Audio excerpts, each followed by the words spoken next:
Damos por comienzo la charla.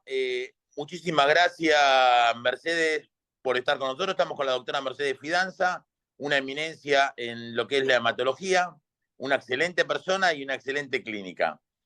Hoy nos va a ayudar con el tema de Ehrlichia canis, lo que se puede esperar de cada método diagnóstico. Y como siempre, desde Intermédica, siempre tratamos de acercarle a los veterinarios capacitaciones constantes. Los que de repente no lo puedan llegar a ver ahora o no se hayan podido conectar, después lo vamos a subir como siempre hacemos al Smartvet para que lo puedan seguir viendo. Bueno, Mercedes, toda tuya la audiencia, ¿te Muy parece? bien, sí, sí, perfecto. Bueno, hola a todos. Espera que voy a sacar esta luz que molesta y voy a prender otra. Pues si no me hace un brillo. Ningún problema, ningún problema. Listo, ahí estamos. Así me Ahí ven está mejor. perfecta. Bueno, hola, buenas noches a todos. Un gusto compartir este espacio con ustedes. Les agradezco la presencia y le agradezco también a Intermédica, que son los que nos permiten justamente, ¿no es cierto?, compartir este momento. Bueno, nosotros hoy vamos a hablar de la Ehrlichia canis. Como dijo Eduardo, ¿qué esperar de cada método diagnóstico? Porque ¿qué pasa? Hoy por hoy, ¿no es cierto?, que todo animal que llega a la clínica es Ehrlichia hasta que demuestre lo contrario. Entonces, un poco lo que queremos es ver cómo vamos a ir aproximando al diagnóstico. Y para aproximar al diagnóstico vamos a tener que saber reconocer a la enfermedad, saber empezar a sospecharla, ¿sí? Entonces, vamos entonces a empezar. Esto ya lo sabemos, ¿no es cierto?, que la Ehrlichia canis es transmitida por la garrapata marrón común del perro. Y acá hay algo que es importante, que tiene un periodo de incubación de 9 a 21 días. Y esto nosotros lo tenemos que tener presente, ¿sí?, a la hora de elegir justamente nuestro método diagnóstico. La gravedad de la enfermedad va a depender, porque ustedes vieron que a algunos animales los afecta de una manera, a otros los afecta de otros. La gravedad del cuadro va a depender de 3 factores, que son el agente infeccioso, o sea, el inóculo, ¿sí?, depende de esa cepa, ¿no es cierto?, que esté interviniendo, de la inmunocompetencia del hospedador, eso es otra cosa fundamental, y de la presencia de coinfecciones. Y cuando hablamos de coinfecciones nos referimos a justamente otros hematógenos, como ser, por ejemplo, la Anaplasma platis, la Babesia, Rangelia, hepatozón, o sea, todo lo que son hemoparásitos. Nosotros sabemos que la Ehrlichia tiene 3 fases, o puede hacer 3 fases, que son la fase aguda, la fase subclínica y la fase crónica. Entonces, esto es una de las primeras cosas justamente que nosotros tenemos que tratar, ¿no es cierto?, de identificar. Entonces, el primer paso, el número 1, es la anamnesis, ¿sí? O sea, nosotros en la anamnesis tenemos que ser muy prolijos porque esto es parte de nuestro diagnóstico, haciendo todas las preguntas referidas a si es un paciente que tiene acceso a la tierra, al pasto, a todo lo que son vectores, ¿sí? Si se hace prevención, si se hace profilaxis del ambiente, si ese animalito se le aplica pipetas o si se tiene controlado todo lo que son ectoparásitos, ¿sí? Entonces, esto es fundamental, es el paso número 1. El segundo paso es detectar bien cada signo clínico que presenta ese animal, ¿sí?, y ver si lo podemos ir armando, ¿no es cierto?, enhebrando y armando nuestro collar, ¿no es cierto?, de patologías. Luego tenemos que ver qué hallazgos de laboratorio vamos a tener, y acá es donde intervienen no solamente los hallazgos de laboratorio, sino la elección de las pruebas, ya sea pruebas serológicas o pruebas moleculares, ¿sí? Y qué diferencia hay entre las dos, y cómo voy a ir aproximando, ¿sí? Esto es fundamental. En un paso posterior siempre aparece la punción de médula, ¿sí?, porque la punción de médula me va a dar una idea de pronóstico. La Ehrlichia genera severos daños a nivel medular y justamente la punción medular tiene importancia para evaluar las secuelas que pueden haber quedado de un paciente, ¿no es cierto?, que tuvo Ehrlichia. También los estudios de imágenes van a aportar su parte, ¿no es cierto?, porque todo lo que es hepatomegalia, esplenomegalia, presencia de líquido libre, procesos inflamatorios que se pueden producir, ¿no es cierto?, en abdomen, también esto nos va a ayudar el estudio de imagen. Entonces, con todos estos parámetros, nosotros tenemos que ir aproximando el diagnóstico, pero no va separado uno del otro. Por eso es que es importante tener en cuenta y es importante entonces conocer bien cómo es la enfermedad. Bueno, la fase aguda. En la fase aguda, las células infectadas van a quedar marginadas en los capilares o van a migrar, ¿no es cierto?, hacia los tejidos, y lo que van a inducir es una vasculitis. Esta vasculitis es, digamos, el origen de todas aquellas alteraciones que podemos tener de sangrados, ¿no es cierto?, que llevan a trombocitopatía. Por ahí tenemos buen recuento plaquetario, pero por las vasculitis vamos a tener trombocitopatía. Bien, inclusive estas vasculitis también se van a generar a nivel digestivo, a nivel respiratorio, y podrían llegar a dar signología a ese nivel. Los signos en la fase aguda comienzan desde el día que se infectó, del día que picó la garrapata infectada, comienzan entre la primera y la tercera semana. O sea, tiene un periodo ventana, como ustedes ven, bastante amplio, ¿sí? La evolución de la enfermedad, una vez que comienzan los signos, es de 2 a 4 semanas, ¿sí? Acá es donde nosotros vamos a ver todos los signos bien floridos que va a presentar la fase aguda. En esta fase aguda el animal puede curarse si se hace el tratamiento adecuado, correcto, etcétera, ¿sí? Si ese animal alcanza, ¿no es cierto?, tiene, digamos, la absorción suficiente, la normalidad inmunológica como para poder curarse, ¿no es cierto?, a través de un tratamiento antibiótico, o si no se le hizo tratamiento, porque a veces pasa que esta fase aguda pasa como inadvertida. ¿Por qué? Porque el animal está un poco decaído, un poco febril, pero la fase puede, digamos, pasar a la siguiente etapa, ¿no es cierto?, que es la fase subclínica. Entonces, si llega a pasar a la fase subclínica, es un paciente que no tiene ningún tipo de síntomas. Son pacientes entonces con un tratamiento inadecuado.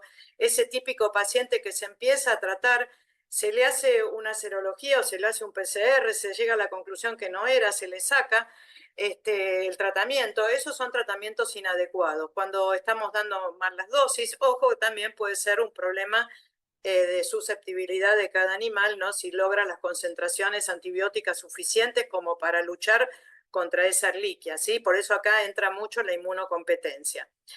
Y luego también lo que puede ocurrir que sea un animal que la tiene en forma aguda, que con una buena inmunocompetencia la logra controlar, ¿sí? Y entonces esa erliquia queda acantonada a nivel de vaso, el hígado o la médula, y entonces estamos en fase subclínica. En la fase esta subclínica puede durar meses o años, ¿sí? Y no tiene prácticamente síntomas, pero el microorganismo va a estar a nivel intracelular, y con el paso del tiempo puede dar lugar a la fase crónica. La fase crónica, que no se conoce muy bien su fisiopatología todavía, vamos a ver que va a presentar los signos asociados a las reacciones inmunomediadas de ese microorganismo intracelular frente a ese huésped, ¿sí? En esta fase crónica es donde se producen los daños medulares más severos y muchas veces son irreversibles. En realidad la erliquia, ustedes saben que es un hemoparásito bastante novedoso para todo el mundo y para nosotros más. Acá en la Argentina su primer reporte fue en el año 2013, con lo cual estamos todavía aprendiendo en el día a día, ¿sí? Entonces hay muchísima investigación, muchísimos reportes, pero muchas veces un autor se contrapone, ¿no es cierto?, a la teoría del otro. Por ese motivo es que acá es muy importante el hecho de seguir investigando, ¿no es cierto?, y uno ir sacando también sus propias conclusiones. Bueno, vamos a ver entonces qué vamos a encontrar en una fase aguda. En una fase aguda vamos a encontrar el típico animal bacteriémico, ¿sí?, con apatía, decaimiento, anorexia, pérdida de peso, hipertermia, ¿sí? Va a presentar petequias y esas petequias se dan por la presencia de trombocitopenia. Y esa trombocitopenia puede ser ya sea por consumo o por destrucción, que sería un mecanismo inmunomediado, pero también podría ser por la misma vasculitis inflamatoria y podría ser por una trombocitopatía que está ligada a la hipergamma globulinemia, ¿sí? O sea, el aumento de esas gamma globulinas van a generar o a inducir a trombocitopatía. Entonces podemos tener o trombocitopenia o trombocitopatía, ¿sí? Esto se traduce con la presencia de petequias, hemólisis, también muchas veces en muchísimos pacientes tenemos cuadros de uveitis, y se acuerdan que por estas vasculitis podemos tener signos respiratorios, como por ejemplo, ¿no? Todo un proceso de edema, ¿sí? Inflamatorio a lo largo del árbol traqueobronquial. Puede haber descarga ocular, serosa o purulenta. Las mucosas pueden estar cianóticas, pueden estar ictéricas, obviamente van a estar siempre anémicas. Se puede acompañar de adenopatía generalizada y de otros signos como ser edemas, sangrados en otras cavidades, hepatoesplenomegalia, linfadenopatía, signos gastrointestinales por estos mismos cuadros de vasculitis. O sea, como ustedes verán, la Ehrlichia tiene una espalda anchísima, ¿sí? Pero básicamente nosotros a nivel clínica, además de los signos primarios, ¿no es cierto?, de apatía, decaimiento, hipertermia, lo primero que vamos a buscar es en el laboratorio qué datos son los que a nosotros nos hacen sospechar en primera medida, ¿no es cierto?, de la Ehrlichia. Entonces, en el laboratorio, lo que yo me voy a encontrar es una anemia que puede ser, en este caso podría ser regenerativa en una forma aguda, ¿sí? No se llegó a dañar la médula, pero tenemos una anemia regenerativa secundaria a los sangrados, ¿sí? Pero también podemos tener por todo este cuadro inflamatorio una inhibición medular y tener una anemia arregenerativa. O sea que se pueden presentar en la fase aguda los dos tipos de anemia. Vamos a tener, dijimos, trombocitopenia y a veces cuando hacemos las pruebas de coagulación, ¿no es cierto? Cuando hacemos tiempo de sangría, vamos a detectar una trombocitopatía. Puede haber leucocitosis o puede haber leucopenia, eso es indistinto, ¿sí? Las enzimas hepáticas van a tener valores variables. Podemos encontrar pacientes con valores muy elevados de las enzimas hepáticas. Ojo que el animal que ya está en tratamiento con doxiciclina siempre tiene las enzimas hepáticas muy altas porque la doxi tiene un efecto sobre el hígado bastante importante, ¿sí? Y bueno, otro signo característico del laboratorio va a ser el aumento de las gamma globulinas y la disminución de las albúminas. Entonces, un animal con estos signos clínicos de enfermedad acompañados de este laboratorio, ya a mí me van a estar dando, ¿no es cierto?, la pauta de que esto podría llegar a ser una erliquiosis monocítica canina. Bueno, esto entonces con respecto a lo que es la forma aguda. Si pasamos a la fase subclínica, dijimos que la fase subclínica puede durar meses y hasta años, ¿sí?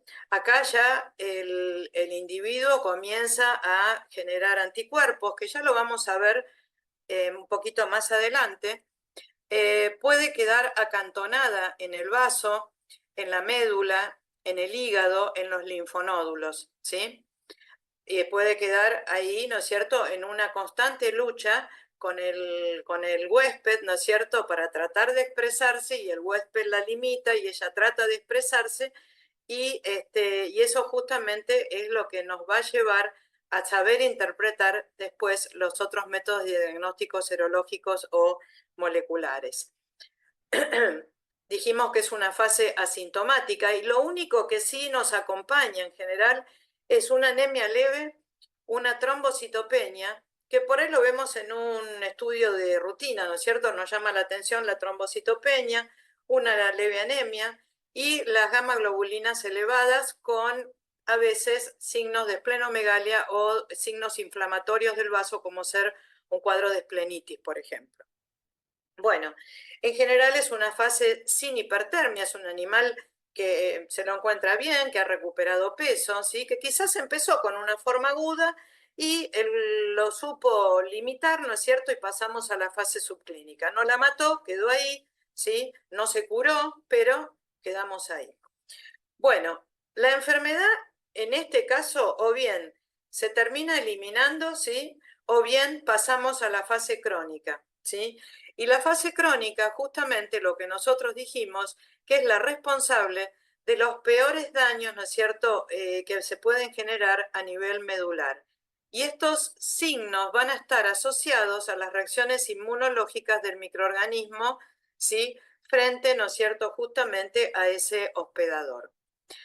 Los signos justamente que vamos a nosotros a ver están vinculados al daño medular porque se produce una injuria a nivel de las células madres, a nivel medular, ¿sí? O nosotros decimos injuria troncal.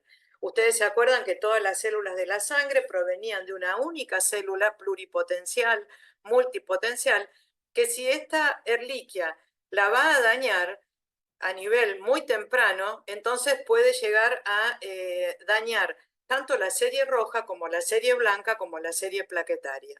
Y este daño puede ser irreversible o puede ser reversible. Y esto hay que tenerlo en cuenta, ¿sí?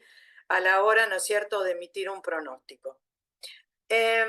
Los signos que va a presentar un paciente son muy similares, ¿no es cierto?, a los que vimos en forma aguda. Puede haber depresión, pérdida de peso, hipertermia.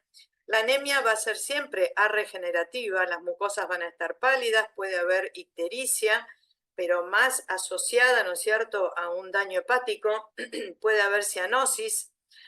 Va a haber cuadros hemorrágicos severos porque justamente si nosotros tenemos dañada la médula a nivel central, muchas veces tenemos un déficit de producción de plaquetas.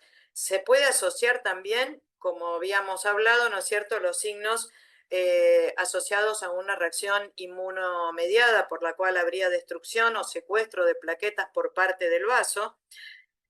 O sea que la pérdida de plaquetas se puede dar por evento inmunomediado, por secuestro del vaso que está en esplenomegalia, ¿sí? O por consumo y destrucción o por déficit en la producción de las plaquetas por esa médula que quedó dañada, ¿sí? Bueno, vamos a tener trombocitopatías que también están vinculadas a las vasculitis. Obviamente, si tenemos trombocitopenia, vamos a tener petequias y equimosis. Vamos a tener la presencia de sangrados a través del tracto gastrointestinal, melena, hematemesis.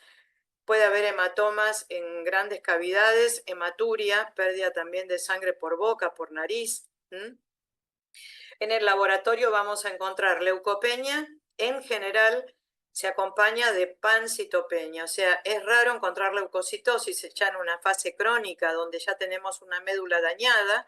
Ya en esta fase nos vamos a encontrar cuadros de leucopenia, o sea, vamos a tener anemia, vamos a tener trombocitopenia y vamos a tener leucopenia.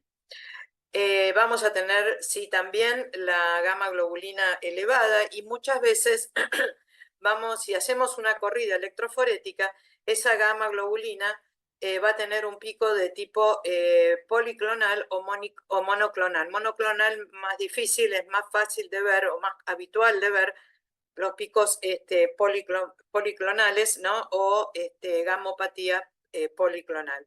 Y también, bueno, obviamente hipoalbuminemia. Como es un animal que va a estar completamente inmunosuprimido, vamos a también tener infecciones oportunistas, ¿sí? Linfoadenopatía, esplenomegalia y hepatomegalia. Y justamente, ¿no es cierto?, como son animales más propensos a las infecciones oportunistas, no sería raro que en esta instancia se asocie, ¿no es cierto?, a otro hemoparásito como ser el Anaplasma platis, la babesia y el hepatozón, sí, que son los más comunes. Bueno, vamos entonces a ver otros signos que se pueden dar, porque muchas veces nosotros tenemos pacientes con cualquier tipo de signo y enseguida, ¿no es cierto?, el propietario del animalito dice, no se le habrá despertado la Ehrlichia, ese siempre es el temor. Entonces, tiene una diarrea, pensamos en la Ehrlichia, tiene un cuadro respiratorio, pensamos en la Ehrlichia, tiene un glaucoma, pensamos en la Ehrlichia, y todos los caminos conducen a la Ehrlichia, ¿sí? Si bien se puede presentar, no es tan común como los signos que hablamos en la lámina anterior.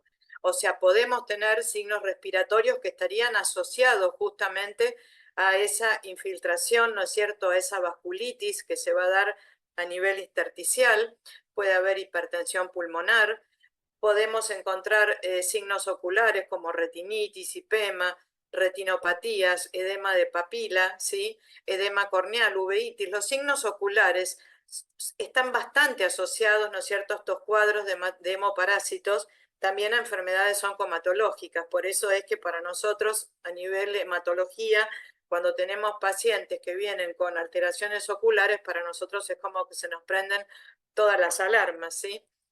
Bueno, puede tener una expresión también renal asociada al depósito de inmunocomplejos, ¿no es cierto?, a nivel del glomérulo, ¿sí? También puede tener asociación con dolores, rigidez y dolor articular fuerte, ¿no es cierto?, porque podría estar asociado a procesos de poliartritis o de artritis supurativa. A nivel sistema nervioso central podemos tener presencia de dolor, paresia, ataxia, nistagmo, y esto está todo vinculado a ese déficit de plaquetas que me va a llevar justamente a una hemorragia a nivel del sistema nervioso central, y también las vasculitis, ¿sí? O sea, esto podría llegar a ocurrir. ¿Pasa? Sí, pasa. No pasa, digamos, en la mayoría de los pacientes, pero está descrito y nosotros en nuestra humilde experiencia también lo hemos visto en pacientes, ¿no es cierto?, con erliquiosis monocítica canina. Bueno, a nivel cardíaco también se describen hemorragias en miocardio, taquicardias y arritmias. Y bueno, ¿y qué nos quedaría por pensar? En el aparato reproductor también vamos a tener cuadros de infertilidad, inducción al aborto, hemorragias uterinas, vaginales. Si bien la Ehrlichia no está comprobada su transmisión vertical, puede llegar a generar estos cuadros, ¿no es cierto?, a nivel del aparato genital. Edema escrotal, mortalidad neonatal, reacciones cutáneas también de hipersensibilidad. Yo lo he visto en alguno que otro paciente, en baja proporción, pero lo he visto, ¿sí? Acá lo importante de tener en cuenta es que muchas veces la Ehrlichia podría cantonar fundamentalmente en vaso, en hígado, en menor proporción la hemos encontrado en médula o en linfonódulos, ¿sí?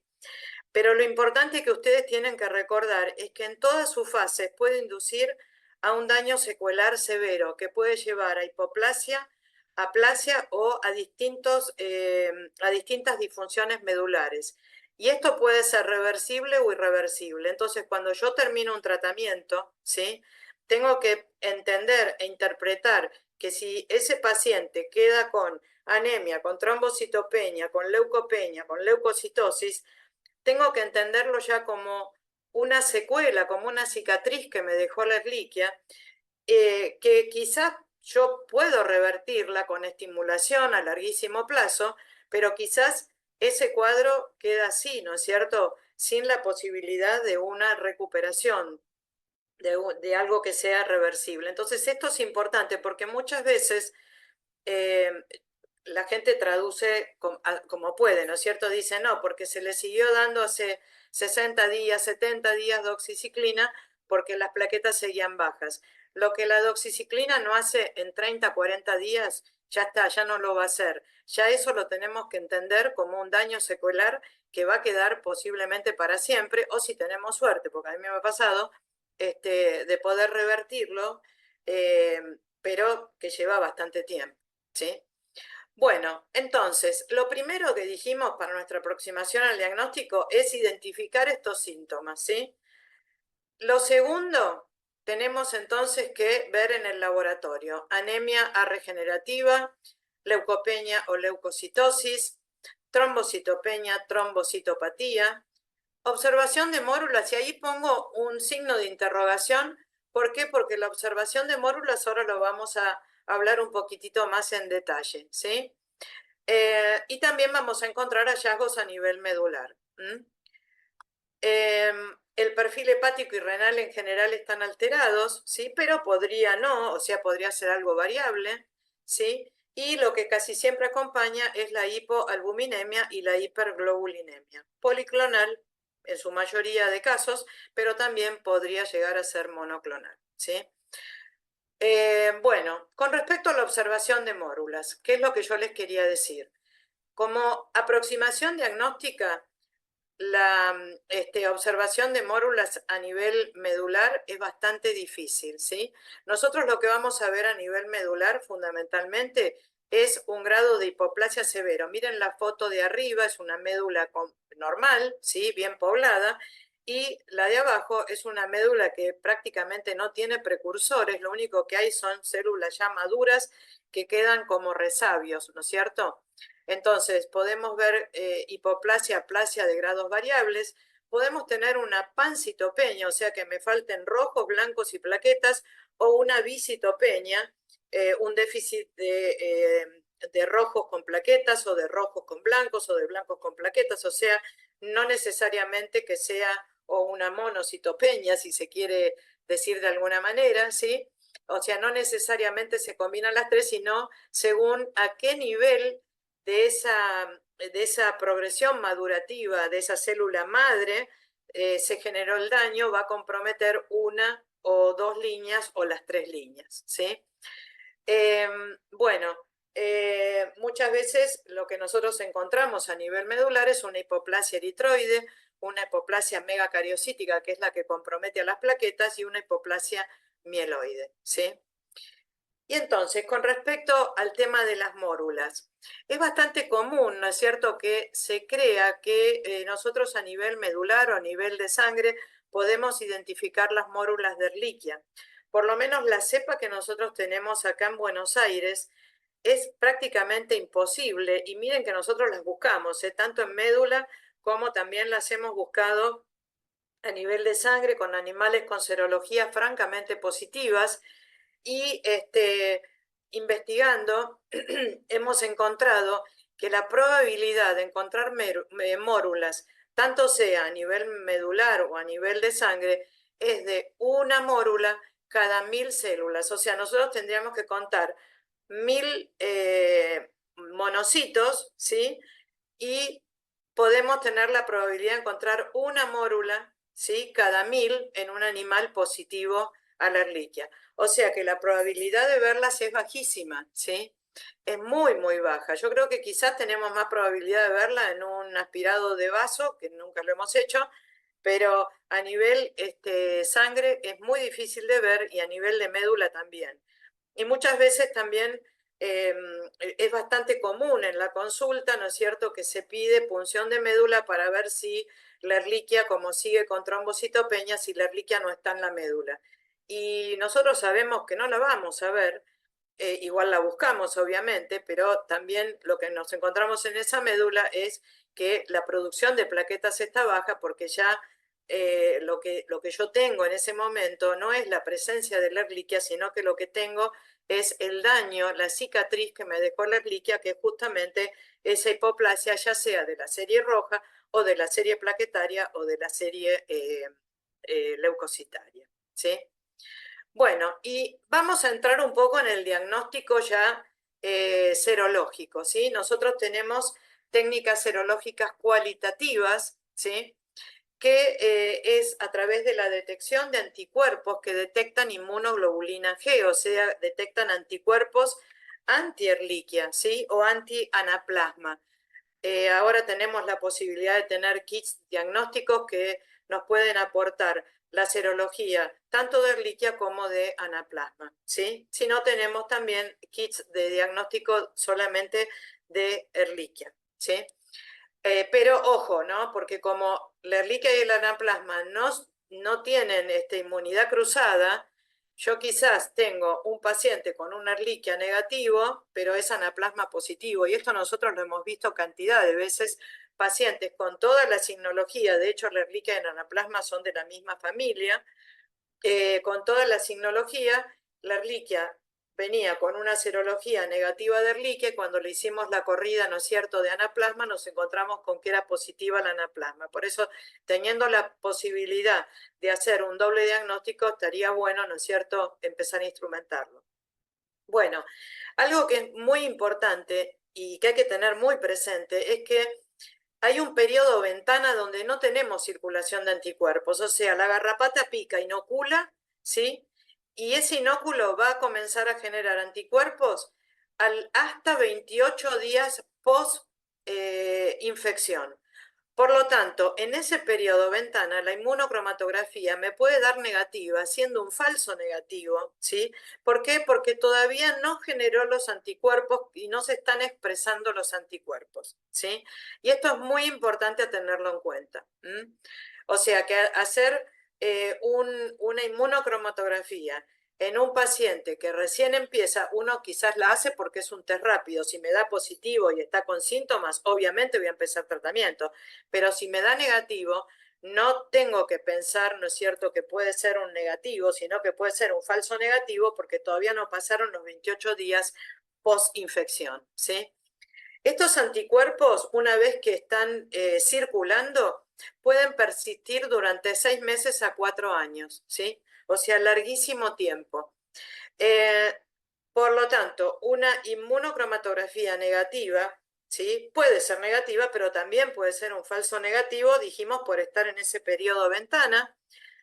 Recuerden que estos anticuerpos no dan protección, sino que el animal se puede volver a contagiar 500 veces, ¿sí?, de lo mismo, y no son útiles para el control post-tratamiento. ¿Por qué? Porque si estos anticuerpos pueden estar 6 meses a 4 años, quizás ya la Ehrlichia no está circulando más, pero tengo la circulación de esos anticuerpos, ¿sí? Por eso es que como control post-tratamiento no me sirven. O sea, acá es importante tener en cuenta para qué me sirve cada método, ¿sí? Bueno, y ustedes verán, básicamente los test se basan en, vamos a la columna de la izquierda, ¿no es cierto? Tenemos creo que en general todos conocemos en qué consisten en los test. En la figura redondeada, ahí se coloca la gota de sangre, plasma o suero.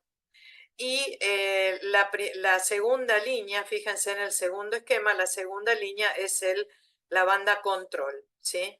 Este sería un negativo. Si se me tiñen las dos bandas, el testigo y el caso, digamos, problema, ¿no es cierto?, y el control, entonces eso sería un caso positivo, y si el control no se tiñe, es un caso inválido, ¿sí? Entonces, fíjense en lo que yo les decía en los esquemas de la derecha. Arriba tenemos un kit en el cual podemos diagnosticar Ehrlichia y anaplasma. Y esto es importante por esto que yo les decía. Fíjense en el de abajo. El de abajo es Ehrlichia, es positiva, pero yo no sé si no tenemos una coinfección. Y esto es importante porque no es lo mismo que el animal tenga solamente una infección de Ehrlichia, sino que también que esté combinado con otro agregado más, ¿sí? Y como no tienen, ya les digo, las reacciones cruzadas entre las dos, me puede dar, puede ser que tenga anaplasma solo o Ehrlichia solo, y por eso es interesante poder echar mano a estos kits, ¿no es cierto?, que nos facilitan el diagnóstico en este sentido.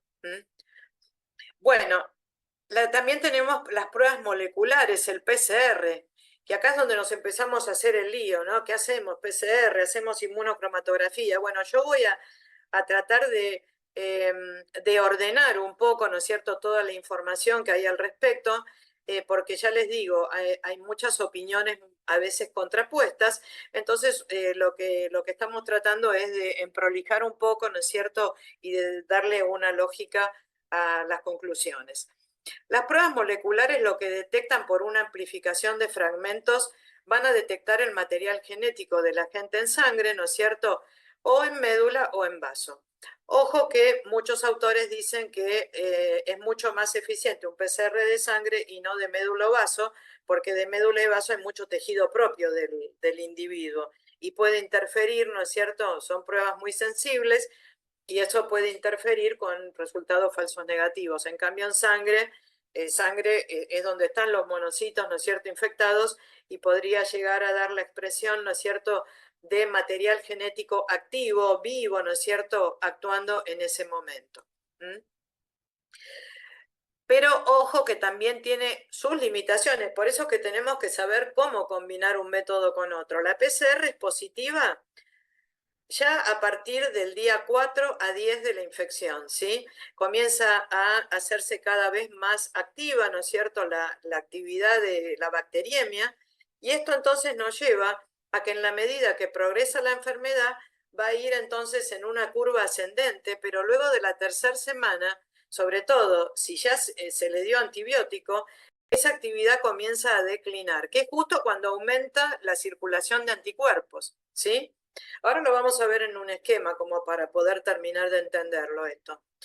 Entonces, la PCR va a ser positiva cuando empiezan los síntomas hasta el día, digamos, entre el día 4 y el 10, ojo, puede ser también a partir del segundo día hasta el 10, pero hasta la tercera semana. Si yo hice un tratamiento antibiótico, me va a dar negativa, ¿sí? Porque inmediatamente va a declinar la actividad, la bacteriemia, y ya me va a dar negativo, ¿sí? Y también otro factor que incide es la intermitencia que tiene el agente. O sea, si yo ya estoy en una fase subclínica, ya ahí prácticamente va a haber una gran intermitencia. Por esto que yo les decía que el agente causal hace fuerza para expresarse y el cuerpo lo limita. Entonces están como en una permanente lucha, y esto lleva a una intermitencia, ¿no es cierto?, de ese agente infeccioso. Y en las fases crónicas, como ya estamos hablando de las secuelas, de los eventos inmunomediados que generó la Ehrlichia, en general ese PCR también va a dar negativo, ¿sí? El PCR negativo o falso negativo, entonces nosotros tenemos que tener en cuenta que puede ser que esté fuera del tiempo, ¿sí? Fuera del tiempo de detección, ¿sí? Porque ya bajó la actividad de la bacteria, ¿sí? O porque se le dio antibiótico y ya no lo puedo determinar. Entonces, el PCR lo que detecta es una infección presente activa, ¿sí? Bueno, entonces, acá en este cuadro vamos para la izquierda, ¿sí? Tenemos la infección, ¿no es cierto?, que se va a dar en el día 1. La aparición de signos va a ser entonces luego del periodo de incubación de 1 a 3 semanas. Ahí es donde empezamos entonces a ver signos, ¿sí? Comienza, por ejemplo, con una fase aguda, que esa fase aguda va a durar de 2 a 4 semanas. En esa fase aguda que tengo todos esos signos característicos de trombocitopenia, de fiebre, decaimiento, etcétera, petequias, trombocitopenia, trombocitopatía, puedo tener anemia regenerativa o no, ¿se acuerdan todo lo que estuvimos hablando? Y el PCR acá va a dar positivo. Si no le di antibiótico, si le di antibiótico me va a dar negativo, pero me va a dar positivo hasta más o menos la tercera semana, donde empieza a declinar, pero es justo cuando empiezan a aumentar los anticuerpos. Entonces, la inmunocromatografía va a ser variable, porque yo la inmunocromatografía tengo un periodo ventana que va del día 1 al 28. Entonces, en general, los anticuerpos comienzan cercanos al día 28, pero me podría llegar a dar positivo a mitad de camino, ¿no es cierto? Por ese motivo es que yo les digo, un animal sintomático, se le hace el test rápido, da positivo, hay que empezar a tratarlo, ¿sí? Y si me da negativo, se le hace el PCR para ver si está activo, ¿no es cierto? Y ya comenzaría. Luego de mandar a hacer el PCR, ahí se le mandaría entonces, comenzaría el tratamiento con doxilina. Luego de las 2 o 4 semanas de la fase aguda, dijimos que el paciente se cura o pasa a el acantonamiento, que es la fase subclínica, ¿sí? Entonces, si está acantonado, la PCR es variable por esta intermitencia en el poder, ¿no es cierto?, antigénico que tiene la bacteria. No va a haber signos clínicos, solamente puede haber una trombocitopenia, dijimos, y la inmunocromatografía en esta fase en general da positiva porque tenemos circulación de anticuerpos, ¿se acuerdan? Hasta 6 meses, hasta 4 años.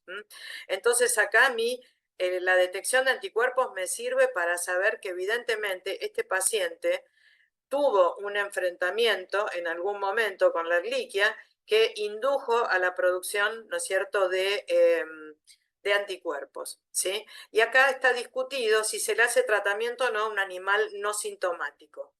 Algunos autores dicen que no, porque dicen que no se sabe si el tratamiento va a evitar una agudización o si el tratamiento va a ser lo suficientemente efectivo. Nosotros al animal en fase subclínica, muchas veces lo que también tenemos divididas las opiniones, muchos optamos por decir, bueno, le hacemos una PCR a ver si está activo y si no está activo no hacemos tratamiento, pero se lo tiene controlado, ¿sí? La otra sería hacer el tratamiento, ¿sí? Y ver si mejoran los signos de laboratorio. Ya cuando llegamos a la fase crónica, en la fase crónica, obviamente ya la PCR me va a dar negativa, ya estamos muy lejos, ¿no es cierto?, de esa fase aguda donde se va a generar una fuerte bacteriemia y tenemos también intermitencia, ¿sí? Y la inmunocromatografía me va a dar positiva. ¿Por qué? Porque ese animal se expuso en algún momento y estamos ahora padeciendo todos los desórdenes inmunomediados secundarios, ¿no es cierto?, a esa Ehrlichia. Entonces, lo importante que tenemos que tener en cuenta es que el PCR detecta infección, ¿sí? Y una inmunocromatografía positiva lo que nos está detectando es exposición, ¿sí? Entonces, si yo tengo un paciente sintomático, ¿sí?, con signos anormales, con hallazgos anormales en sangre, si no le hice tratamiento antibiótico, es el momento de pedir una PCR. Está con fiebre, está con trombocitopenia, está con trombocitopatía, petequia. Bueno, ese es el momento de hacer un test rápido, ¿sí? Y si el test rápido me da negativo, ahí entonces envío a hacer una PCR. Recuerden que la PCR, si está hasta 3 semanas sin antibiótico, ¿no?, por medio, me podría llegar a dar positivo, luego empieza a declinar, ¿sí? Y recuerden entonces que la inmunocromatografía, si me da negativa, podría ser un falso negativo porque todavía no llegamos a ese periodo ventana. Un paciente en estado subclínico que no tiene síntomas, recuerden que la PCR puede ser variable por esa lucha, ¿no es cierto?, de intermitencia que tiene con la bacteria. Y la inmunocromatografía en general me va a dar positiva. Y un paciente en fase crónica también vamos a tener en general PCR negativa con inmunocromatografía positiva. Ahora bien, si yo le hice tratamiento, ¿no es cierto?, le hice tratamiento, finalizado ese tratamiento, lo que estaría indicado es sí realizar una PCR a los 30 o a los 60 días de finalizado el tratamiento con doxiciclina, ¿sí? Recuerden que la inmunocromatografía me va a seguir dando positiva, por eso no me sirve como control post-tratamiento, pero sí me serviría la PCR. Si me da negativa, ya está. Yo tengo que entender que ese animal entonces se ha curado porque he hecho un tratamiento correcto y todos aquellos signos clínicos o hallazgos de laboratorio que sigan sosteniéndose los tengo que interpretar como una fase secuelar, ¿sí? Entonces, todas las alteraciones posteriores al tratamiento tienen que ser interpretadas como secuela por el daño inmunomediado troncal. Yo tuve una pacientita que salida de una Ehrlichia, que era más mala que una araña, que salida de una Ehrlichia salió con 12 de hematocrito, con 100 blancos y con 0 plaquetas prácticamente.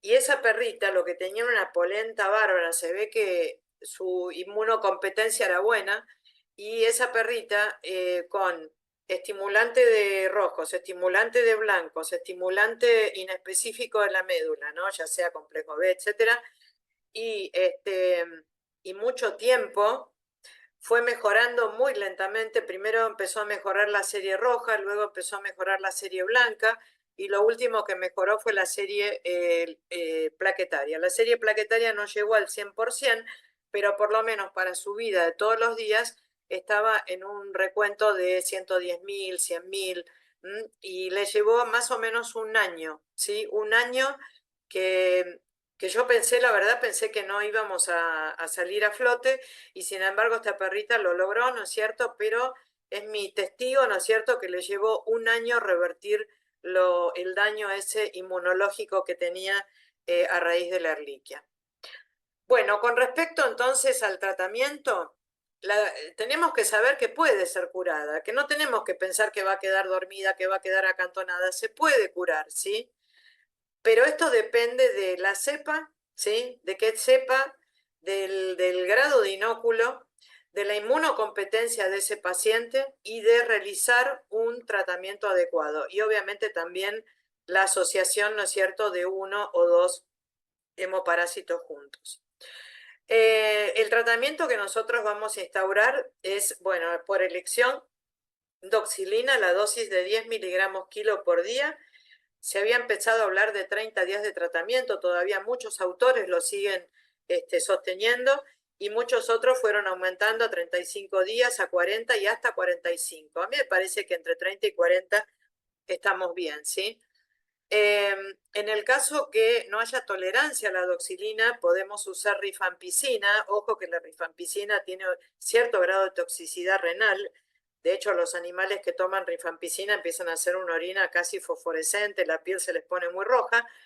La dosis es de 15 miligramos kilo cada 12 horas durante 15 días. A mí me ha dado buenos resultados. Por ejemplo, en un paciente terminamos el tratamiento con doxi y el PCR siguió dando positivo y ahí pasamos a rifampicina y ahí negativizó el PCR. Otra droga que se ha utilizado es la aminociclina, la misma dosis de la doxiciclina, ¿sí? Y se acompaña de prednisolona para amortiguar todos aquellos procesos inmunomediados asociados a la presencia de la Ehrlichia a dosis inmunosupresoras, 1 a 2 miligramos kilo por día, y la vamos a ir reduciendo, obviamente con protección gástrica, lo vamos a ir reduciendo, ¿no es cierto?, en la medida que los parámetros van mejorando. Hacemos estimulación medular con eritropoyetina, la eritropoyetina, la dosis habitual de 100 a 200 unidades internacionales por kilo, cada 48 horas. Para las colonias granulocíticas, para aumentar los leucocitos, usamos filgrastim, ¿sí? La dosis es de 0,5 microgramos kilo, ¿sí? Podemos usar también estimulantes inespecíficos, como ser complejo B, hierro, ácido fólico, ¿sí? Hasta vitamina C, multivitamínicos, porque las distintas vitaminas van a tener un interesante efecto, ¿no es cierto?, sobre las distintas series medulares. Y lo que sí hemos visto que a veces la estimulación conjunta de eritro con filgrastim nos va a potenciar efectos, sobre todo para la serie leucocitaria. A mí muchas veces me pasa que las mando juntas y me dice el doctor que no tiene anemia, que por qué le mandó la eritropoyetina. Y bueno, justamente es para potenciar efectos, ¿sí? Y por eso es que se da. Bueno, y finalmente lo que me interesa que nos quede, ¿no es cierto?, de todo esto que estuvimos charlando, es lo fundamental. ¿Qué es lo fundamental? Recordar que los hemoparásitos tienen un comportamiento biológico agresivo que puede determinar severas secuelas en el paciente, ya sea una anemia a largo plazo o irreversible, una trombocitopenia con las mismas características o una leucopenia o leucocitosis también de las mismas características, ¿sí? Es fundamental identificarlos para así poder llegar a un diagnóstico, ¿sí?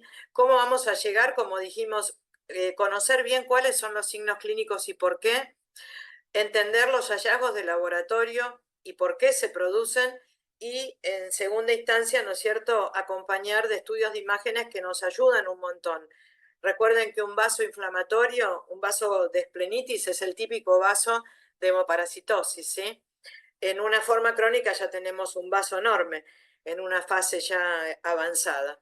Bueno, implementar las pruebas serológicas o moleculares es fundamental entenderlo, ¿no es cierto? Entonces, en la primera instancia, si no hicimos tratamiento antibiótico, el PCR nos va a dar la presencia activa de ese hemoparásito, ¿sí? Pero hasta la tercera semana. Y los anticuerpos van a ir entonces, van a tener ese periodo ventana de 1 a 28 días, donde muchas veces nos van a servir, si un PCR me dio negativo, la presencia luego de los 28 días de una inmunocromatografía positiva, me va a estar diciendo que la exposición estuvo y que ese cuadro que yo tuve muy posiblemente haya sido por la Ehrlichia, ¿sí? Recordar, ¿no es cierto?, que tenemos digamos, comercialmente muchos kits de diagnóstico, algunos más completos que otros, ¿sí? Que podemos echar mano a ellos porque justamente son todos de muy buena calidad y que nos aportan una prueba rápida, ¿no es cierto?, de lo que queremos nosotros tratar de interpretar y de dilucidar. Bueno, tener presente que todos los hemoparásitos pueden inducir a este daño permanente, por ello es que es muy importante evaluar las secuelas luego del tratamiento. Yo luego del tratamiento, si veo que quedó una trombocitopenia, una anemia o una leucopenia, ahí voy a ir a médula a evaluar, ¿no es cierto?, qué tan grave es ese cuadro de pancitopenia, ¿sí? O sea, voy a médula a los fines de dar un pronóstico. En la primera fase de la enfermedad, cuando está en tratamiento con la doxi, ahí no me parece tener mucho sentido hacer una punción de médula porque en ese caso yo no sé cómo va a terminar la historia, entonces me conviene hacerla al final. La hago al principio cuando por ahí no estamos teniendo respuesta al tratamiento, el perro está perdiendo sangre por todos lados y tenemos que definir una eutanasia. En ese caso, obviamente que sí se hace, ¿sí? Bueno, y tener en cuenta la importancia que tiene en todas estas enfermedades el control de los vectores y el control ambiental. Bueno, y dicho esto, les agradezco la presencia, como ya les dije, de todos ustedes. Y bueno, quedo a la espera si hay preguntas. Con todo gusto las vamos a ir respondiendo. Buenísimo, Mercedes. Muchísimas gracias. Excelente la charla. Yo te voy a hacer una pregunta mientras Sergio ve si en Facebook hay preguntas y me las pasa, o me van Dale. haciendo preguntas por acá. Yo te voy a Sí, hacer una pregunta, a ver qué opinas vos, que nos pasa a a ver, nosotros en el quirófano.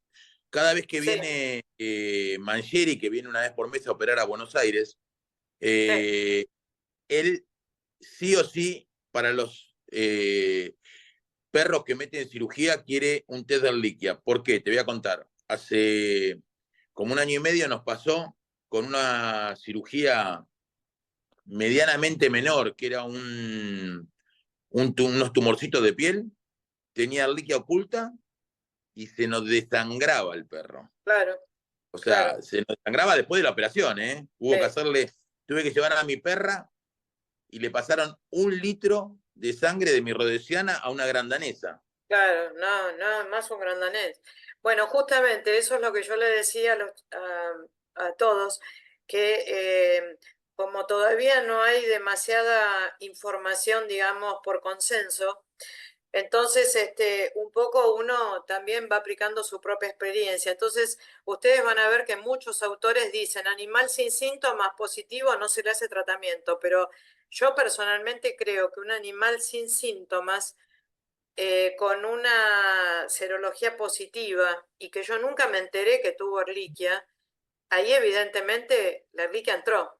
Entonces es como vos decís, posiblemente esté oculta y con el estrés quirúrgico ahí yo a ese paciente le haría, sobre todo para el tipo de cirugías, ¿no es cierto?, que hace el doctor Mangieri, que son cirugías grosas, ¿no? Por Entonces, eso. si vos me decís que haces una limpieza dental, por ahí no, pero una cirugía así, no, yo personalmente, en mi humilde experiencia, aconsejaría sí el tratamiento, sí, con Doxy. Está muy discutido el tema, porque ya te digo, inclusive nosotros en el servicio también lo tenemos bastante discutido. Animal sin síntomas positivos, chau, se considera que son anticuerpos circulantes. Ahora, si vos me decís que ya le hiciste un tratamiento, no, porque ahí sí, pero si vos nunca te enteraste y nunca recibió un tratamiento y te da una serología positiva, yo le haría tratamiento porque es muy arriesgado meterlo a cirugía sin tratamiento. ¿El qué hace? ¿Les hace tratamiento? No, él primero le hace el test y si le llega a dar positivo, atrasa la cirugía. Claro, por eso. Sí, Sí, sí, no, no, no te podés arriesgar tanto. sí, sí. Tuvimos una mala experiencia, no, una buena experiencia porque terminó vivo el paciente, pero terminó vivo el paciente porque mi perra pesa 60 kilos y la transfundimos en el momento. Pero si no, Claro, hubiera sido claro. un tema. Y porque tenías el Bueno, perro tuyo a mano. Bueno, Sí, por eso. Mirá, fue el día de mi cumpleaños, te digo, esperen que termino de soplar las velitas y ya voy para allá. Ay, A ver, pobre. sí, no, terrible. A ver, ¿por cuánto tiempo se puede usar la eritropoyetina y cómo se le elimina? Bueno, la eritropoyetina, uno arranca dándola a dosis baja, o sea, a la dosis piso, digamos, de 100 unidades, día por medio, ¿sí? Combinada siempre con hierro. Día por medio, yo en general trato de racionalizarla y trato de darla 3 días a la semana, por ejemplo, lunes, miércoles y viernes. Yo nunca tuve problemas ni de hipertensión por la eritropoyetina, sé que está descrito y cuando lo hablo con los cardiólogos me dicen que sí. Lo que pasa es que yo no la uso mucho tiempo tampoco. Yo por ahí porque la voy combinando, ¿no es cierto?, con complejo B, con hierro. Entonces la eritropoyetina un mes por ahí sí la doy lunes, miércoles y viernes. Y veo que voy teniendo una respuesta, ya ahí la bajo a 2 veces por semana. Por ahí la sostengo durante 15 días, después la bajo a 1 vez por semana. Y si veo que la tendencia es a seguir subiendo, ya ahí la saco. Ya con un hematocrito superior a, te diría, a 20, 22, ya no tiene sentido darle eritropoyetina, ¿sí? Porque ya ahí también está descrito el desarrollo de anticuerpos anti-eritropoyetina, que no sería, que nunca me pasó, pero no sería gracioso que ocurra, ¿sí? Así que yo ya les digo, por ahí un mes sí se usa, pero yo es muy difícil que la use porque ya cuando el hematocrito supera los 20, ya ahí la suspendo. Perfecto, La perfecto. dosis de EPO, me preguntan ahí. EPO, claro, ¿EPO eritropoyetina? Sí, Ah, 100, bueno, de 100 a 300. Uno lo que usa es la dosis de 100 unidades internacionales por kilo, ¿sí? Pero también vos vas a ver que está descrito dosis de 100 a 300 unidades internacionales. Yo trato de ir al piso siempre, ¿sí? Y de filgrastim, la dosis es 5 microgramos kilo. Viene en una ampolla de 300 microgramos, ¿sí? Se usa muy poquito en general, o sea, esa ampolla rinde bastante, rinde más o menos igual que la eritropoyetina. ¿Y con qué frecuencia? La doy igual que la EPO. O sea, si bien el glóbulo blanco vive pocas horas circulando, ¿sí? De 4 a 10 horas, o sea, está un día circulando y después se va, yo lo que trato es de racionalizar, porque yo no sé cuánto tiempo voy a tener que sostener este tratamiento. Entonces, lo combino el mismo día que le doy la EPO, le doy el filgastrin y hago el mismo esquema. Un mes y si veo que ya, si yo veo que el recuento leucocitario, sobre todo de la fórmula leucocitaria absoluta, ¿sí? No de la relativa, ni del recuento total. Si yo veo que en la fórmula leucocitaria absoluta los neutrófilos segmentados están ya en valor normal, o sea, del total están en 3000, ahí ya también vuelo el filgrastim, ¿sí? Ya no se usa más. No sé si te perfecto. respondí. Ahora lo vamos a ir viendo si nos pregunta de vuelta. Bueno. Acá, Sibet de Tandil había hecho un comentario que dice: yo tuve y tengo el liquiasis en hembras preñadas y cría positiva. Y está preguntando: ¿hay tratamiento de perras preñadas? Ay, ay, ay. Bueno, ese es un problema, ¿sí? Porque la doxilina para los cachorros es desastrosa. O sea, si la perra está asintomática, lamentablemente ahí va a haber que elegir, hay que elegir la perra o los cachorros, ¿no es cierto? Si la perra está asintomática y tiene riesgo de vida, va a haber que tratarla, no va a quedar otra. Y ahí el riesgo, digamos, lo tiene de la muerte neonatal, lo van a tener los cachorritos. Ahora, si la perra se banca llegar a un parto, lo que se recomienda es el parto, un destete temprano y ahí el tratamiento a la madre, ¿sí? Porque ya les digo, no está comprobada la vía vertical, ¿no es cierto? La transmisión vertical, pero tampoco hay demasiados reportes. Perfecto. Acá te preguntan: ¿cuán cierto es no poder usar doxy con lactantes y con ranitidina por su absorción? Perdón, ¿cómo me volvés a repetir? Me puso así: Sí, ¿cuán cierto es no poder usar doxy con lácteos, que debe ser lactantes, y con sí. ranitidina por su absorción? No, sí, es cierto. Es cierto porque eso también, muchísimos autores lo repiten. Lo mismo que pasa ¿cómo se llama? Al revés, por ejemplo, el toltrazol se da con lácteos en general. Pero en este caso no, porque inhibe la absorción de la doxiciclina, ¿sí? Entonces, por ese motivo se trata de no dar. Y la ranitidina se da por la esofagitis que a veces genera. O sea, anda mejor la ranitidina que el omeprazol, ¿sí? Para estos casos. O ¿cómo se llama? Esta otra ranitidina que estuvo en reemplazo. Bueno, ahora se me fue el nombre. Pero se usa justamente para evitar para ¿Qué, el evitar. omeprazol? No, no, no, No. no. Es ranitidina, pero no me puedo acordar. Famotidina, ahí está, Ah, famotidina. Es similar, digamos, que viste cuando estuvo prohibido, que no se estaba comercializando la ranitidina, la ranitidina, sí. Hace dos yo, años, 3 años. claro, yo ahí echaba mano a la famotidina y andaba muy, muy bien. Perfecto. Acá me preguntan, ¿la liquia afecta también a los felinos? Eh, bueno, en realidad vos podés encontrar serologías positivas, ¿sí? En el felino. Yo, dicen que en la facultad hubo un caso, pero yo la verdad que no lo tengo registrado. Podría llegar, pero lo que no está comprobado es el que tenga patogenicidad en el felino, ¿sí? O sea, que vos puedas tener un positivo, puede ser. Lo que pasa es que es raro además que una Ehrlichia canis afecte a un felino, pero yo me inclinaría a pensar que no, que en el felino es muy difícil porque yo la he buscado, he hecho las serologías y todo cuando se empezó a hablar justamente de esto, pero no. O sea, lo que no está descrito que podés tener serologías positivas, pero lo que no está, digamos, comprobado es la patogenicidad que tenga sobre ese paciente, ¿sí? Con el anaplasma lo mismo. Con anaplasma lo mismo. Y ojo con el anaplasma, porque el anaplasma muchas veces, como no tiene cruzada con la erliquia, uno puede estar re contento pensando que no tengo erliquia y tengo un flor de anaplasma, ¿no? Que yo creo que eso uno lo ve todos los días también en la clínica. Por eso es lo interesante de poder contar con los métodos diagnósticos, justamente. Perfecto. Acá es un par de preguntas continuadas. ¿Existe cura en estas fases subclínica y crónica? ¿Cómo saber que hay una cura con secuela y no una permanencia de la reliquia acantonada? ¿Se puede dar un No, alta? mira, lo que sí se coinciden en todos los trabajos de investigación es que vos haciendo un tratamiento adecuado, ¿sí? Un tratamiento adecuado de la erliquia durante 30 o 40 días, vos tenés la cura biológica de la erliquia, sobre todo si vos tenés la clínica del animal con una evolución favorable, ¿sí? O sea, un animal que ya no tiene fiebre, que ya no está decaído, que empieza a ganar peso, etcétera.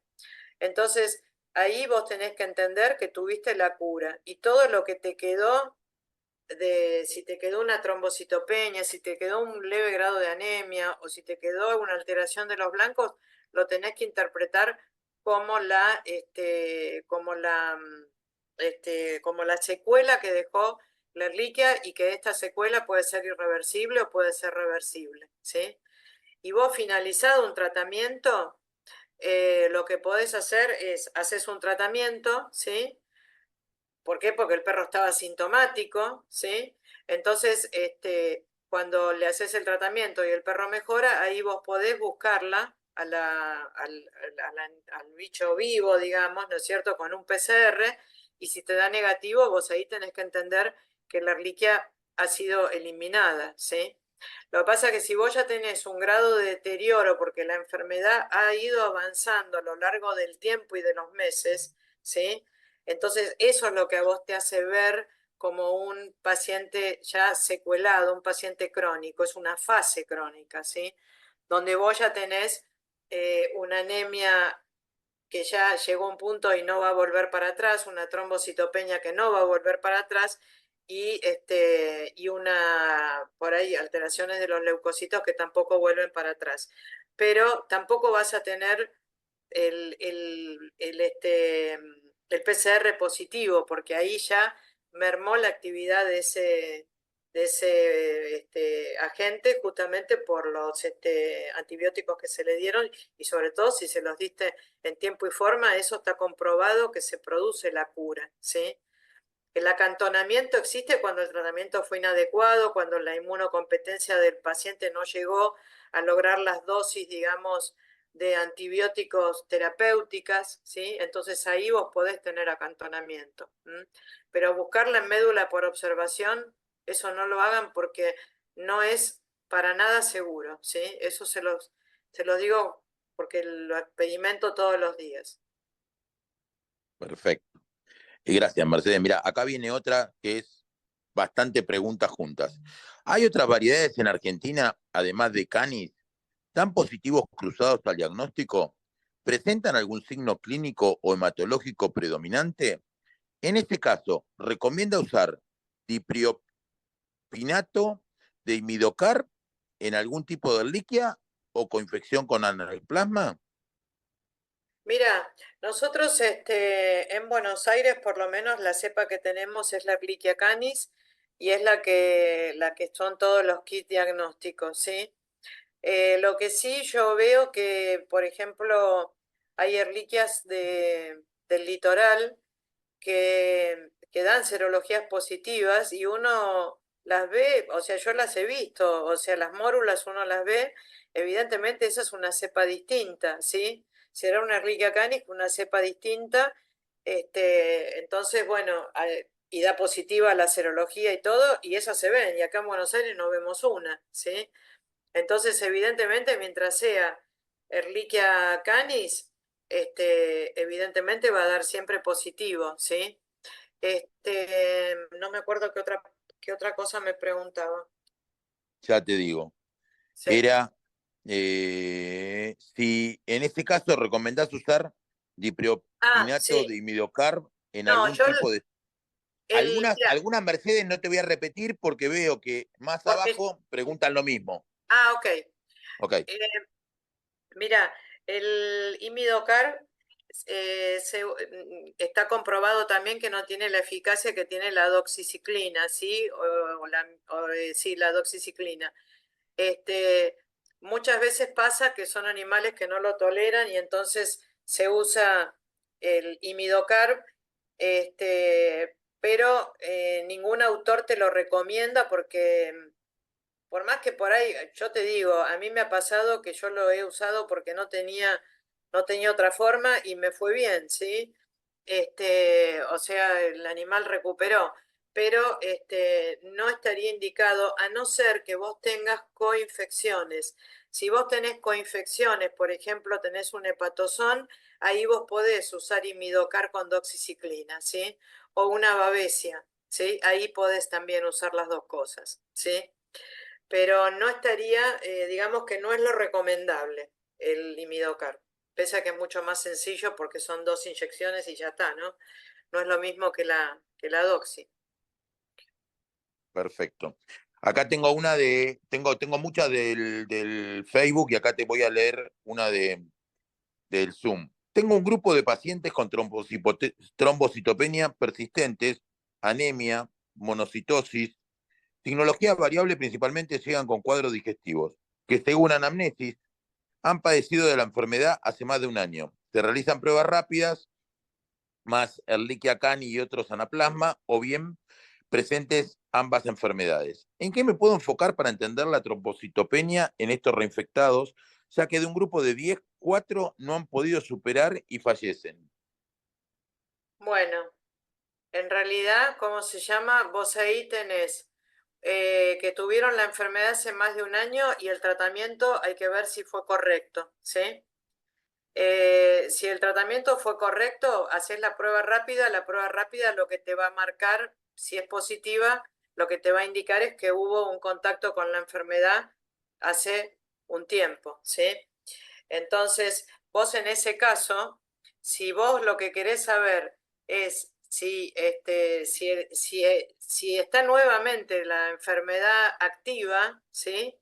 o si se reinfectó porque lo picó de nuevo otra garrapata, entonces vos ahí tendrías que hacer un PCR, ¿sí? Cuando empiezan los síntomas, antes de empezar el tratamiento, habría que hacer un PCR, ¿m?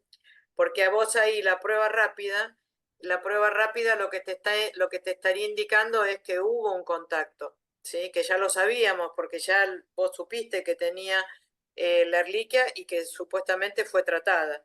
Si vos confiás en ese tratamiento, bien. Si no confías, habría que volverle a hacer el tratamiento, terminar el tratamiento, hacer un PCR para ver si verdaderamente está desaparecida la presencia de la Ehrlichia y ya está. Entonces, después lo que te queda de trombocitopenia ya lo tenés que entender, sí o sí, lo tenés que entender como una secuela, como que dañó a las células madres, ¿sí? Perfecto.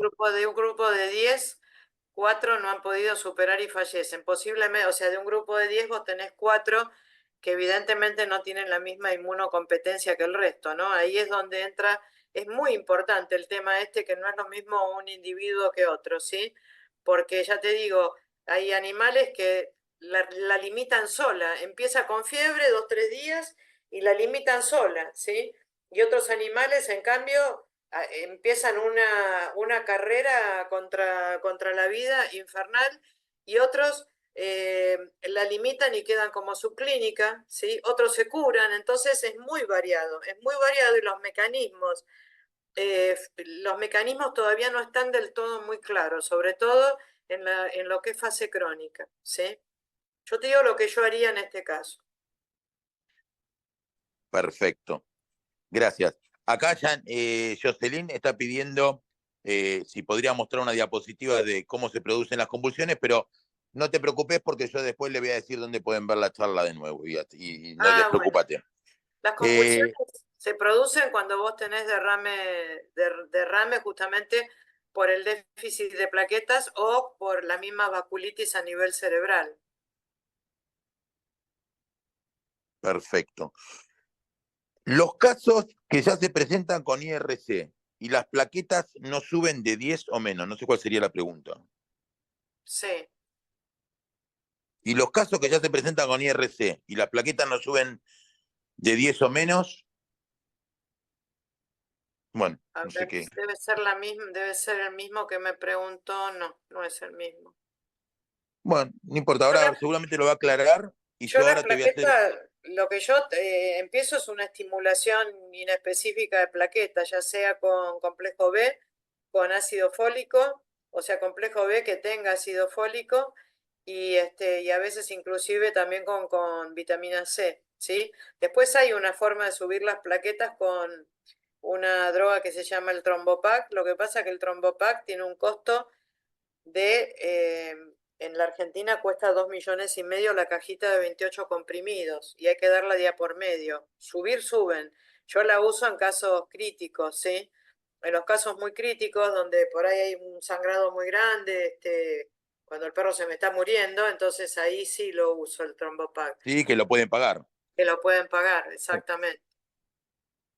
Bueno, una pregunta que quedó de antes, según estudios Sí, de CINAS, ¿no? De Hernancito Lameroli, que sí. relacionan principalmente hepatopatía inflamatoria difusa más esplenomegalia como indicadores fiables en erliquiosis aguda, aún con serología y PCR negativos.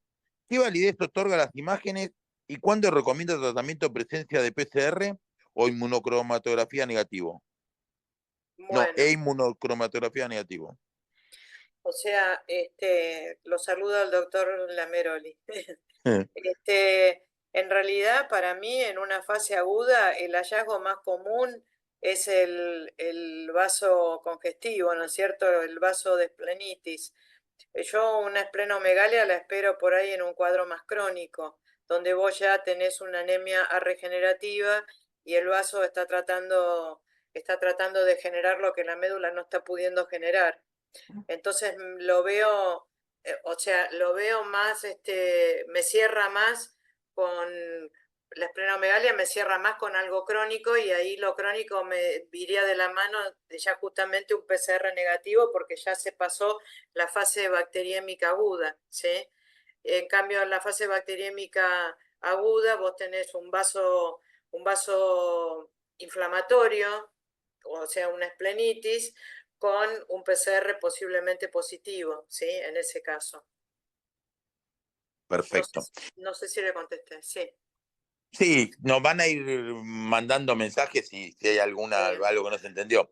El PCR, si estamos dando antibióticos, Sí. ¿no tiene sentido entonces? No, no tiene sentido porque te va a dar siempre negativo porque vos empezás en antibiótico y la bacteremia ahí empieza a bajar. Entonces el PCR si te da negativo, ahí tenés que entender como que capaz que da negativo porque empezó con el antibiótico. Perfecto. ¿El tratamiento para anaplasma de 30 a 40 días también? Sí, sí, sí, el mismo. Perfecto. Le consulto porque de otros colegas escuché que usan, esta es otra persona, 7 miligramos kilo de doxiciclina cada 12 horas. ¿Qué opina de tal dosis? Y otra que No, por el sí, atrapamiento del vaso, algunos indican esplenomectomía. sí. A ver, espera que tengo que seguir porque no sé cómo me la mandaron. Pero ahí tengo que ver dónde sigue. Esplenectomía, ¿qué opinión tiene?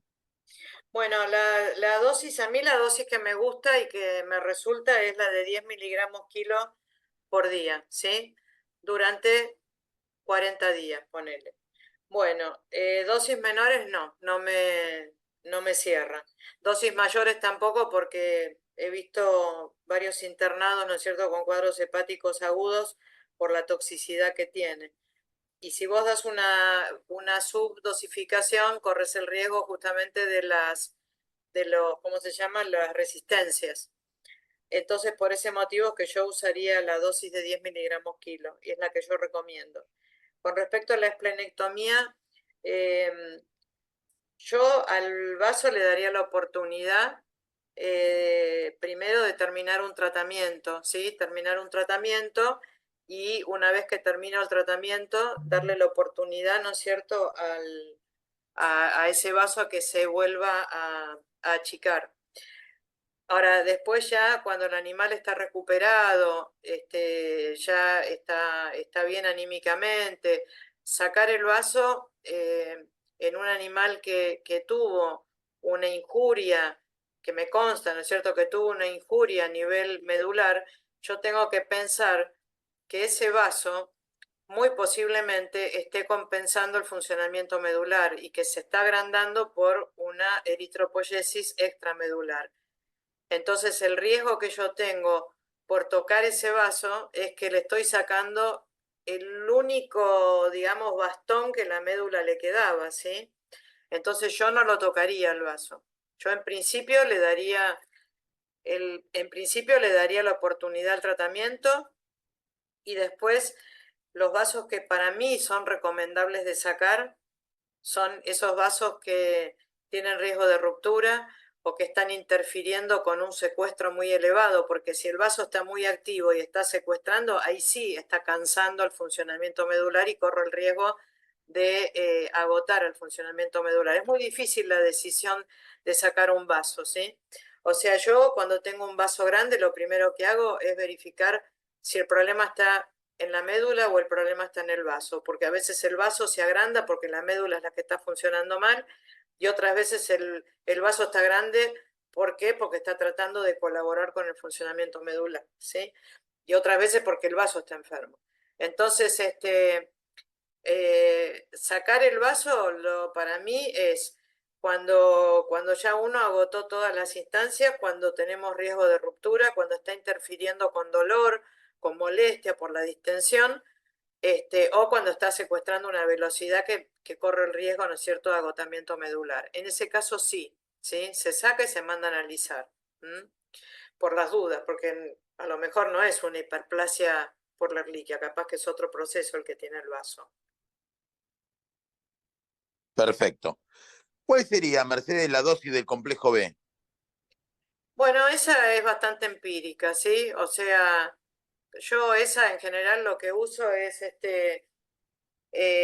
algún combinado que tenga B6, B12 fólico. El ácido fólico puede ser de 2,5 o puede ser ácido fólico de 5 miligramos o ácido fólico de 10 miligramos. Y te digo empírica en el sentido que si fuera, por ejemplo, para un caniche uso 2,5, que es en general la combinación que viene con el resto de complejo B. Y si es un animal de 10, 15 kilos, ahí uso de 5 miligramos. Y si es ya más de 15 kilos, ahí uso de 10 miligramos, ¿sí? El ácido fólico. El ácido fólico induce a mucha respuesta medular, sobre todo en la parte plaquetaria, ¿sí? Y a veces también lo combino con vitamina C, pero ya te digo, de forma muy empírica también. Según el quilaje, y ahí veo si le doy medio comprimido, si le doy un comprimido, o sea, muy, muy empírico. Buenísimo. Mercedes, ¿cuál sería parte del manejo en casos con insuficiencia renal crónica y de plaquetas bajas? Bueno, ahí lo que yo no haría sería, porque yo normalmente a veces como trombopoyético uso la vincristina, en este caso no lo haría, no usaría corticoides, ¿sí? O sea, ahí te tenés que manejar eh, con una estimulación suave, ¿no es cierto?, de ácido fólico y complejo B. Yo ahí sí no, ahí corticoide no puedes usar en un insuficiente renal. Estamos hablando de plaquetas, ¿no? Solamente dijo, creo que No plaquetas lo, no bajas. lo, Ah, sí, sí, no sí, en lo, caso de no, insuficiencia renal y de plaquetas bajas. sí, Sí, yo ahí ahí lo está. que no puedes usar es corticoide, porque el corticoide, aparte, es pan para hoy, hambre para mañana. O sea, lo que te conviene es algo a larguísimo plazo, algo que muy a largo plazo vos puedas sostener sin que le dañe, ¿no es cierto?, la función renal. Por eso también la eritropoyetina, en el caso de una anemia, tenés que, por el tema de la presión, el aumento de la presión, tampoco podés abusar demasiado. Perfecto. ¿Se puede acompañar el tratamiento con silimarina? Sí, sí, sí, tranquilamente. Sí, si tenés afectación hepática, sí. Las Perfecto. Bueno, combinaciones, sí. era una charla corta, pero me parece que vamos a estar con las preguntas hasta las 5 de la mañana. Sí. Menos mal que no hay partido. Menos Eh, mal. sí, sí, sí. A ver, te sigo. Eh, en función, o sea, suspendés en base a qué parámetro el filgastrín. ¿En qué parámetro del análisis? O sea, por qué lo suspendés? Porque el filgastrin vos lo usás para aumentar los glóbulos blancos, ¿verdad? Pero fundamentalmente lo que vos necesitas es tener un recuento absoluto de neutrófilos que a ese animal lo tengan defendidos. Entonces, el recuento absoluto de neutrófilos tiene que estar por arriba de 3000 por milímetro cúbico en la fórmula leucocitaria absoluta. O sea, del total, del recuento total, por lo menos 2500, 3000 tienen que ser neutrófilos segmentados. Si vos llegás a esa cifra, ya ahí no necesitas filgastrin. O sea, si vos, por ejemplo, tenés 100, como me pasaba con este perro, 1000, ahí sí tenés que usarlo. Pero una vez que ya llegaste cercano a los 2000, 2000, 2500, ya ahí lo empezás a bajar, ¿sí? Lo empezás a sacar. Yo tuve la perrita de una colega que tenía 1100 de blancos y no había tenido erliquia porque le investigamos y todo, hizo una hipoplasia de la serie blanca que no sé por qué, y probamos con todas las combinaciones, pero sabidas y por haber, ácido fólico, complejo B, complejo C, filgrastim, eritropoyetina, ya a mí no me quedaba qué inventarle. Y terminó que la dejamos sin nada y la tipa solita lo subió, pero después de como 2 años. Ahora los tiene más o menos, no nada en glóbulos blancos, ¿no? Pero pero por ahí está con un recuento total de 3.900, de los cuales el 80% son neutrófilos, y además no tiene la clínica. O sea, hay un punto en el que el individuo se acostumbra a vivir con menos, ¿no es cierto? Como pasa también con los anémicos, o sea, a veces vienen perros con anemias crónicas, vienen con 18 de hematocrito saltando como si nada, porque el cuerpo se fue acostumbrando lentamente a vivir con menos. O sea, el organismo se termina acostumbrando a vivir con menos celularidad, ¿sí? Pero el corte que uno hace del filgrastim es justamente cuando llegamos a recuentos que van entre los 2.500 y 3.000 por milímetro cúbico, pero de neutrófilos segmentados en el recuento absoluto. Perfecto. En la preñez, ¿cuál es la dosis mínima de antibiótico? No, en la preñez tenés que usar esa misma dosis. No. Si vas a tener que elegir, ¿no es cierto?, la vida de la perrita, ahí tenés que usar esa misma dosis. Perfecto. Acá hay una doctora pregunta si está demostrado que no afecta a los humanos si te llega a picar una garrapata, si no transmite la erliquia. Y hay una erliquia que sí, la chafensis afecta a las personas. La canis no. Se supone que la canis no. No está del todo demostrado, pero la chafensis es la que parasita al ser humano. O sea, de eso sí, yo igual te diría que uno tiene que tratar de no ser alcanzado por una garrapata. Alcanzado por una garrapata. Claro, claro. Sí, pasa igual, pero bueno. Sí, sí, ¿qué pasa? Yo Sí, no por tuve, eso. sí, no tuve, ¿cómo se llama? No tuve ningún, o sea, tuve conocidos, sí, que se les prendió la garrapata, pero no que se enfermaron. No, no, pero sí, pero que se le prende, sí. Esa- A ver, eh, digo por acá para que escuche, si ves de Tandil me manda un montón de cositas separadas. Armame una pregunta entera porque vas preguntándome cositas y no puedo hilvanar, no me va a entender con los comentarios chiquitos. Armame una pregunta entera. Acá me preguntan, ¿por qué puede ser que en una paciente Ehrlichia positivo con hematocrito al límite, en tratamiento con doxy, siempre le dan las plaquetas agregadas? ¿Cómo podemos controlar las plaquetas en ese caso?